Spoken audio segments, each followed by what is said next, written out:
சொல்லுக்கும் அர்த்தத்துக்கும் தூரங்கள் கிடையாது. சொல்லாத காதல் எல்லாம் சொர்க்கத்தில் சேராது. எண்ணிக்கை தீர்ந்தாலும் முத்தங்கள் தீராது. எண்ணிக்கை பார்த்தாலே முத்தங்கள் ஆகாது. அனுபவமோ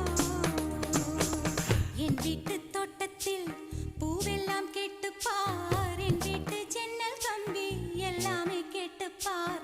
என் வீட்டு தென்னங்கீற்றை இப்போதே கேட்டுப்பார். என் நெஞ்சை சொல்லுமே. உன் வீட்டு தோட்டத்தில் பூவெல்லாம் கேட்டுப்பார். உன் வீட்டு ஜன்னல் கம்பி எல்லாமே கேட்டுப்பார். உன் வீட்டு தென்னங்கீற்றை